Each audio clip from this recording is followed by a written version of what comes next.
Vivian! The next gen Sony a7C is finally here. This has more megapixels, more custom buttons, the updated menu system, AI autofocus, 7-step in-body image stabilization, 10-bit 422, and 4K, up to 60 frames per second. Put an asterisk on that.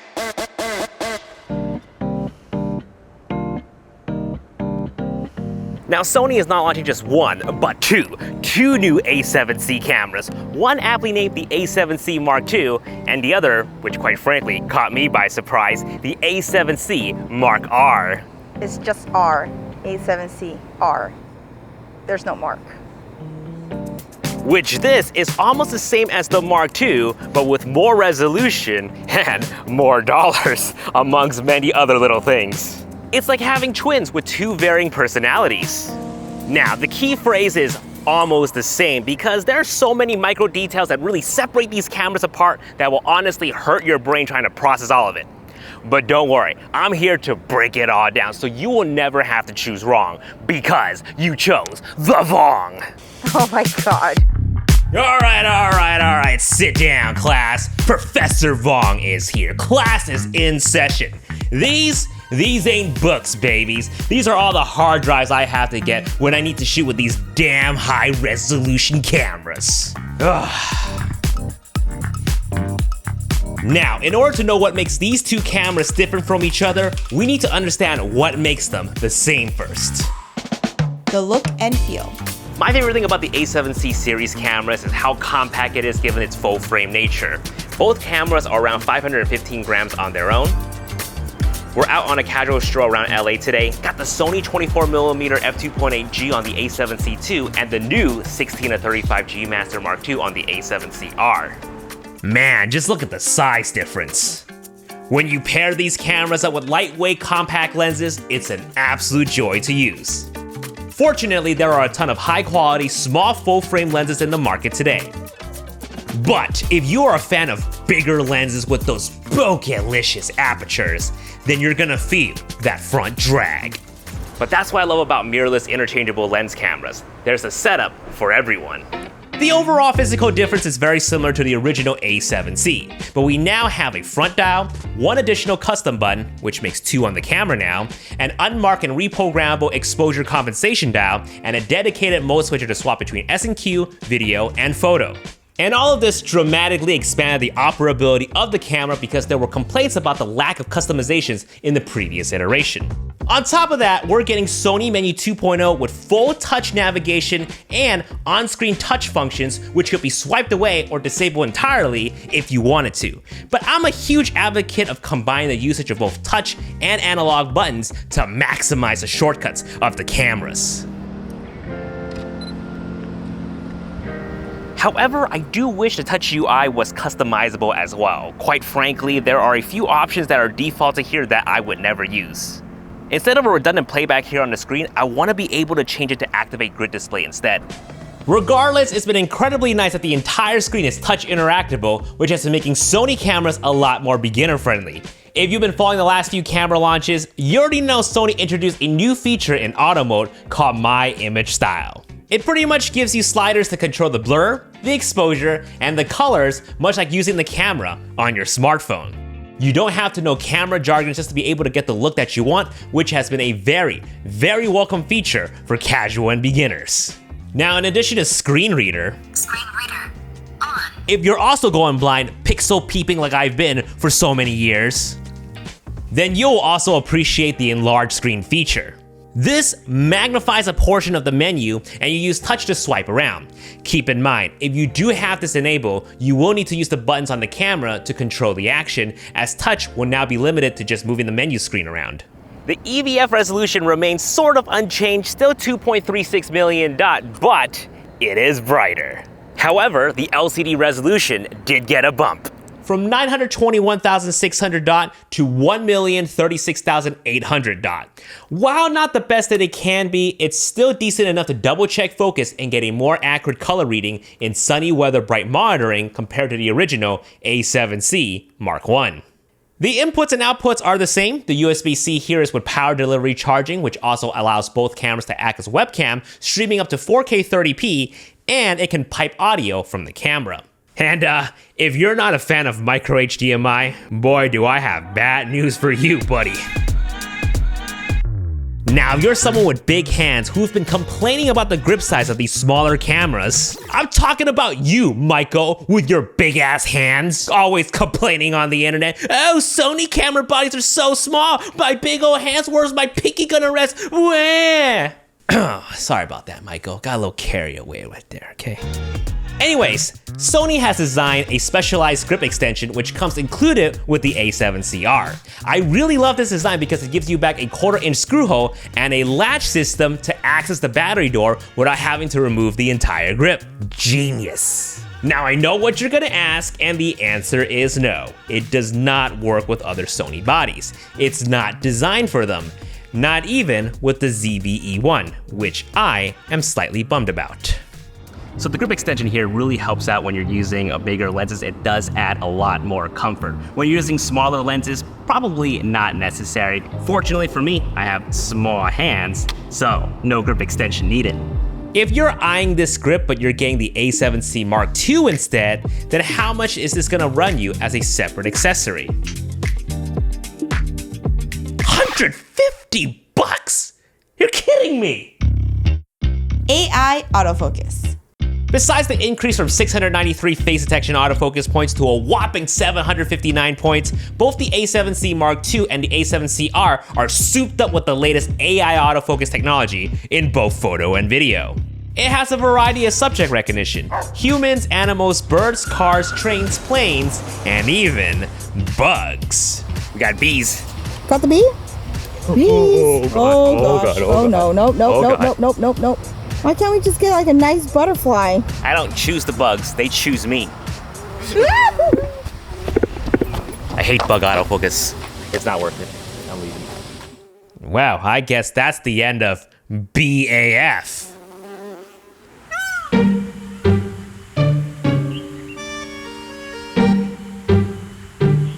We're at a Peacock Sanctuary right now. Got the Zeiss Spottis 85 f1.8. Nice lightweight combo right here. Also got the Xperia phone to report the screen so you guys can see the Bird Eye AF in action. Let's see what we can get. Oh yeah. Now, I wouldn't upgrade to these cameras simply for these new focus recognition alone. However, if you are already specializing in these, then you'll find a new subject recognition to be very helpful. But I mean, even if you don't, give it a try anyways. I never consider myself an animal photographer, but the amount of animal photos that I've taken dramatically increased just because these options were available. But there is no denying the quality of life improvements that the new AI autofocus brings. For example, it has the new AI pose estimations for humans, animals, and birds, which does a great job at guessing where the eyes are even when your subject is turned 90 degrees or completely around. And if the eyes are not found, it will at least recognize the head and even the body. Now, we don't have quite a long enough lens for this, but the great thing about having ample amount of megapixels in these cameras is that we can crop and reframe to get the composition that we want. Damn, just look at how majestic this Peacock is. Photo resolution. Since we're talking about megapixels, the A7C Mark II is a 33 megapixel full frame sensor camera, and it has the flexibility of shooting in APS-C Super 35 mode at 14 megapixels. Not bad. The A7CR on the other hand is a 61 megapixel full frame sensor camera that can come down to a generous 26 megapixels in APS-C Super 35 mode. Look at this photo taken from the A7CR. Seems like a whole lot of nothing, right? Bam! Hummingbird. Now that's what I love about high resolution cameras. You get to zoom in on your photos later to see what you've missed. But just how much better is it to have almost twice the resolution? Let's compare. At first glance, kinda hard to tell. But when you zoom and enhance, oh yeah, there you go. What does that say? America's Got Talent hosted by Terry Crews? Wow, I don't think I would have been able to know that if it wasn't for them 60 megapixels. Wow, look at all these megapixels. But in all seriousness, for most folks, 33 megapixels is plenty enough. don't pixel peep too hard or you're gonna have to use the enlarged screen feature sooner than you think. However, there is no denying the advantage of the R series. We're free to crop a lot as you've been seeing, and we have no fear to add APS-C lenses into our arsenal purely for the size and reach thanks to its generous 26 megapixels in Super 35 mode. But we also have flexible RAW sizes in form of lossless compressed RAW, so for when jobs we do don't demand all that 60 megapixels, we can size down. And exclusive to the A7C R, or rather exclusive to the latest R series cameras, we have Pixel Shift Multi-Shooting, which creates an even higher resolution of your photo by doing up to 16 image composite, and it can detect and correct small pixel movements such as people and leaves. Perfect for landscape, cityscape, and architecture. On the flip side, because of the smaller resolution, the A7C Mark II has a few extra frames of burst shooting capabilities, 10 versus 8, and that's also dependent on us shooting in compressed RAW. Now, I have no qualms with compressed RAW, but if you do, that's just something to keep in mind. Now, you're not really buying either of these cameras for that frame-specific fast action shots. There's the A9 and the A1 for that. It's not a high-speed action camera, you know, this is just for like that split-second moment to get a really nice high-resolution shot.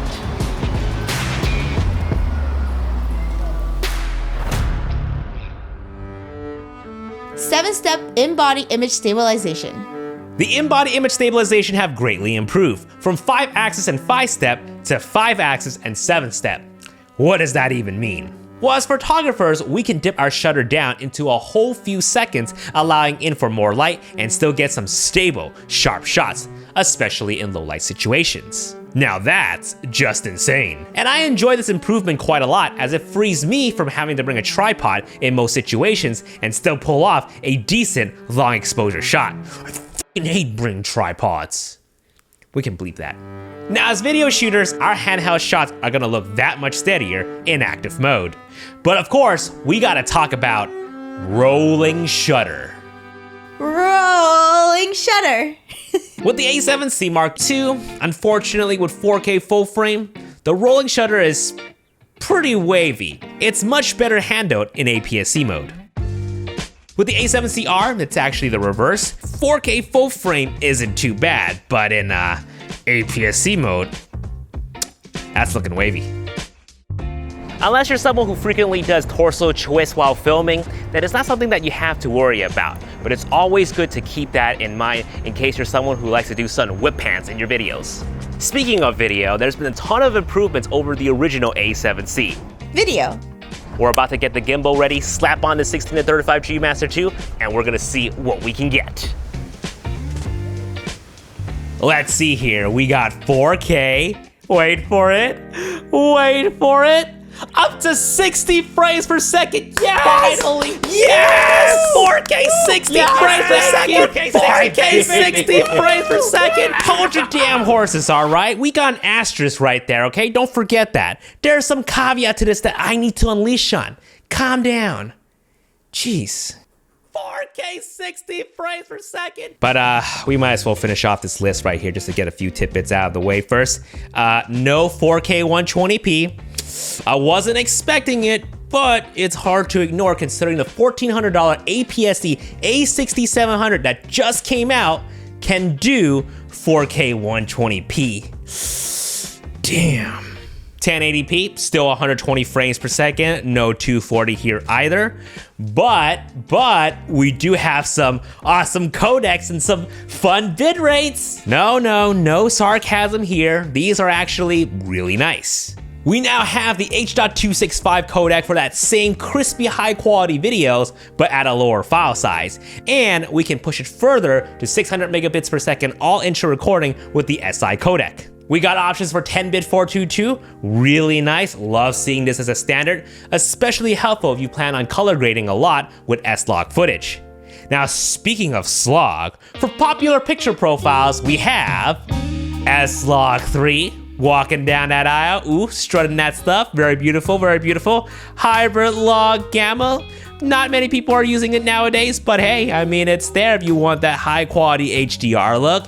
And finally, the illustrious S-Cinetone. Though I will say the most exciting thing about these new A7C cameras is the better S-Log3 workflow that has been introduced in the FX series.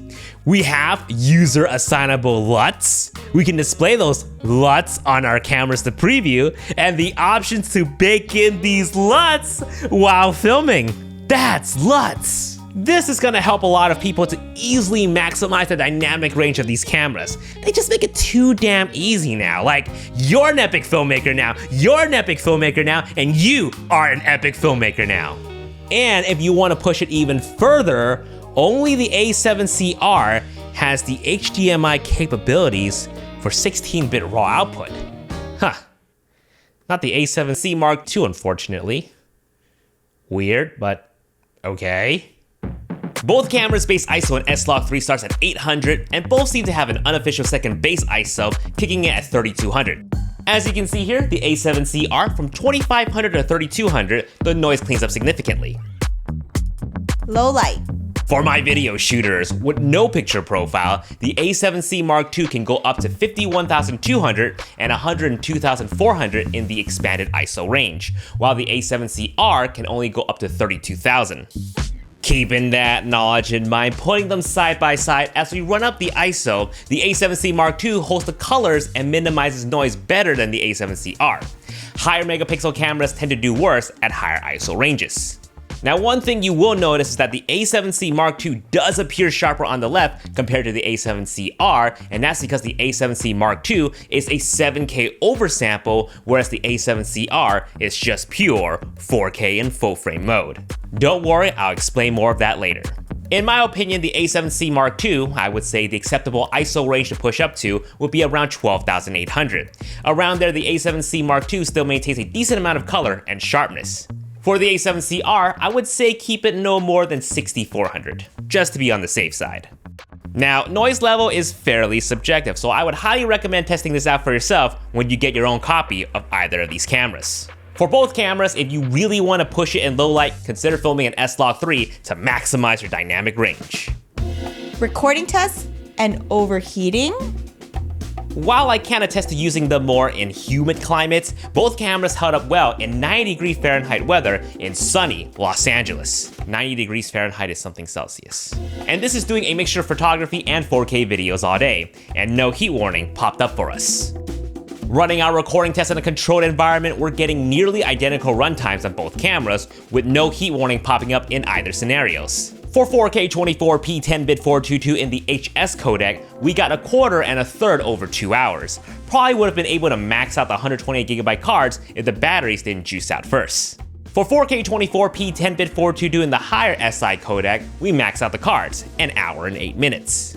In the same vein, 4K 60p 10-bit 422 in the SI codec, we max out the cards, 27.5 minutes. And finally, 4K 60p 10-bit 422 in the HS codec, we max out the cards at 1 hour and 16 minutes. Now, these are excellent numbers, but again, your environment and time of year will give you varying results. The 4K 60p conundrum. 4K 60p. All right, class, turn your page, open up that asterisk note. Let's talk about it right now. We'll start off with the quality of the 4K shooting at good old 24 frames first. Like the A7 IV, the A7C Mark II is 7K oversampling in full frame mode, which means you get sharper 4K videos because it's technically shooting in 7K, but it's jammed up in a 4K box. However, the A7CR is not like that. You're just getting pure 4K in full frame mode. But in APS-C mode, you're getting 6.2K oversampling. Same concept, it's shooting 6.2K, but it's jammed up in a 4K box. In the grand scheme of things, 4K looking like 4K is just fine. I just want to point out the technicalities. But my issue here is the different crop factors when you're filming in 4K 60. It gets confusing here, so bear with me. Now, I can't say I'm surprised by the crop factor because these two cameras here are modeled off their bigger A7 counterparts. Like the A7 IV, the A7C Mark II can shoot up to 4K 60p, but only in APS-C Super 35 mode, which is a 1.5 times crop. Like the A7R5, the A7CR can shoot 4K 60p in full frame mode, but with a 1.2 times crop. Now 1.2 is less than 1.5, but it's still a noticeable crop. And you cannot utilize 4K 60p in APS-C mode with the A7CR. Okay, glasses is coming off because it's serious. Let's break it down one by one. Starting off with the A7C Mark II. Let's say, for example, I'm using a 24-70 f2.8 full frame lens. I'm filming in 4K 24 in full frame mode, having a good time, and now I want to switch to 4K 60p for some epic slow motion videos. And my field of view is now tighter. This just became a 35 to 105 millimeter lens. Huh? Now, I would argue slow motion looks amazing with a tighter framing, but it's the tighter wide end that makes it frustrating. Sony just released the 16-35 G Master 2, which we have been testing in conjunction to this review. Now imagine this. Imagine you can't even shoot 4K 60p at 16mm because of the forced crop factor. It's now 24mm on the widest end. In my review of the A7 IV, I have never agreed with this crop. I was told it was a technical limitation, but we bought a full frame camera, so it doesn't make any sense to me that we can't even shoot 4K 60p in full frame mode. So after I made my setup guide for this camera, I stopped using it for almost a year. But I decided to pick it up again earlier this year because ironically, it actually makes a great APS-C camera. We've used the Sigma 18-50mm with it, which is an APS-C lens, and it's great. Flip-flop back and forth, 4K 24 and 4K 60p. It's consistent. The framing is consistent. And if we want to have a wider view, we would just need to use an ultra-wide angle APS-C lens. Now that's the great thing about using APS-C lenses on full frame bodies when shooting in 4K. There is no quality loss.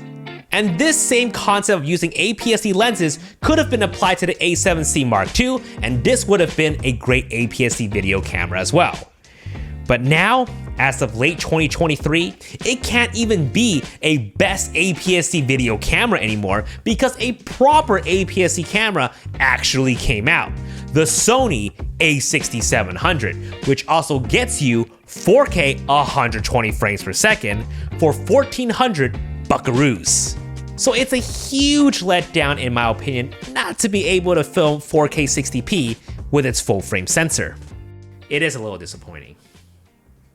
Moving on to the A7CR. So for 4K 60, it does have a 1.2 times crop for technical reasons. It's noticeable, but it's not a huge penalty like the 1.5 times crop, and I can forgive that, but you can't shoot 4K 60p in APS-C mode. I know, I just spent the last few minutes complaining about the A7C II and 4K 60p forcing us into APS-C mode, so why the hell would I even want that as an option for the A7CR? Hear me out here, okay? First off, let me clarify, it's not a big deal that it does not have 4K 60 in APS-C mode. But what I've always enjoyed about the A7R series is that flexibility of bouncing back and forth between full frame and APS-C freely.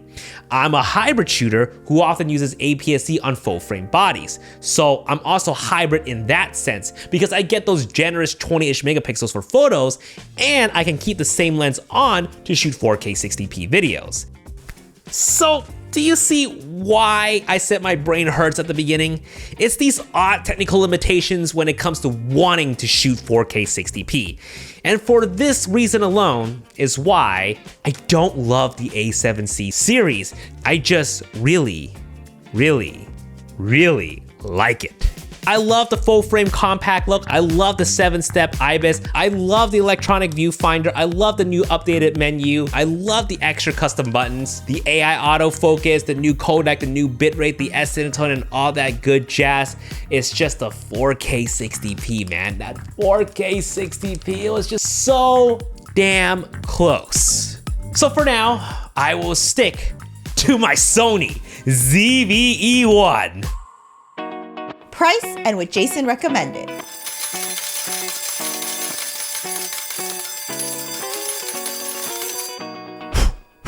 Now, I do love the direction Sony is heading in. The main A7 series cameras have gotten amazingly better over the years. However, I'm not a fan of them getting bigger and bigger. Sure, the dual SD card slot is nice, there's better heat dissipation, and there's more meat to hold. But I've switched from DSLRs to mirrorless cameras because they're smaller and lighter with top-notch hybrid features. So I'm really happy Sony is bringing back the compactness, what mirrorless cameras are supposed to be, in the form of the A7C. C stands for compact. And I'm really happy to see they're expanding to the R series, giving us a compact high-res beast. You see what I did there? CR. Here's to hoping one day we'll see an A7CS and even an A1C. But for now, which of these two would I recommend? Again, if we're talking about photos, 33 megapixels on the A7C Mark II is gonna be enough for most folks. It's actually quite a lot.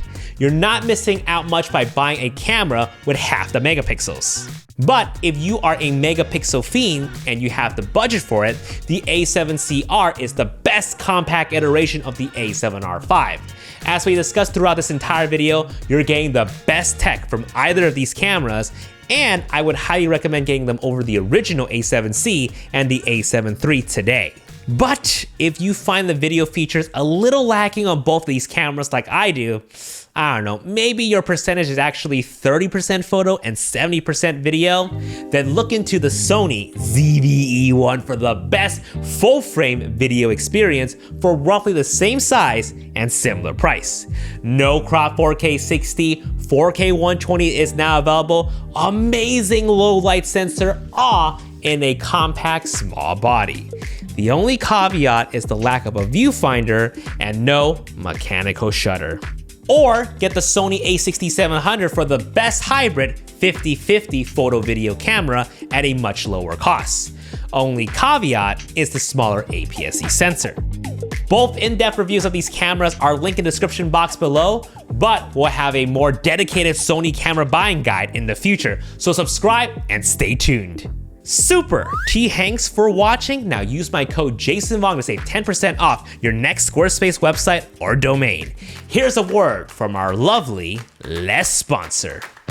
Squarespace is an all-in-one platform to create beautiful websites. You don't need any coding knowledge whatsoever. Simply just choose from their many easy-to-use templates. Perfect for people like us who want to focus on our travels and make YouTube videos for you guys, but still want a presentable website for brands that are looking to work with us. Whether you're building your own photography portfolio, an e-commerce store, or even a landing page for your business, design it with Squarespace. Get a 14-day trial with my link below and try it for yourself. When you're ready to launch, you can save 10% off your first purchase of a website or domain with my code JASONVONG. Guys, thank you so much for watching, and we'll catch you guys in the next one. Peace.